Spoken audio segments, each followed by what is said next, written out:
inalagaan naman kami ni Mami Mel habang wala ka. We make sure that we were accountable to one another.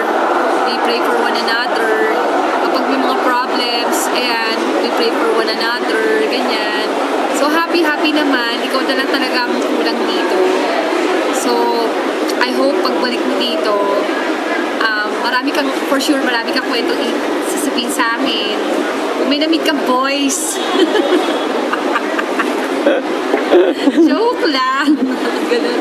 At saka ito, nandito kami ngayon sa, ano ba to? Adriatico. Cafe Adriatico.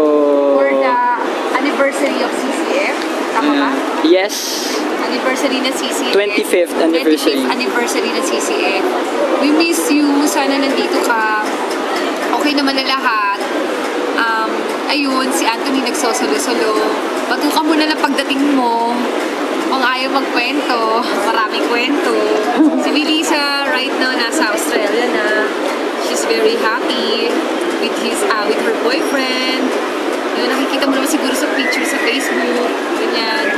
Tapos si Momsy, nag-diet. Meron siya ginawa therapy for herself. She's losing weight na.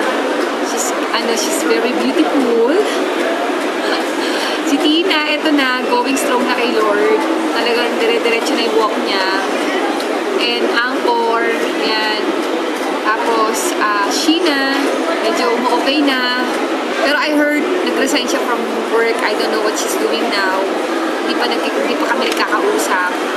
Ayun. Ako, okay lang ako sa Fitness First. God gave me so much blessings. Binigyan niya ako ng bagong slot sa Fitness First Metro East.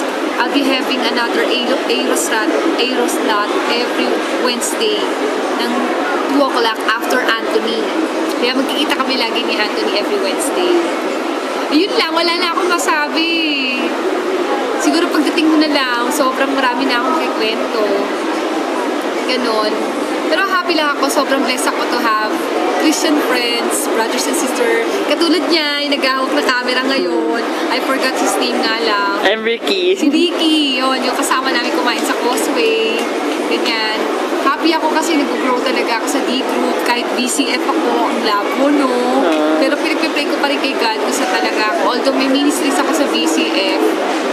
Pero I canceled my ministry today para lang to be with you, my sisters in Christ and brothers in Christ.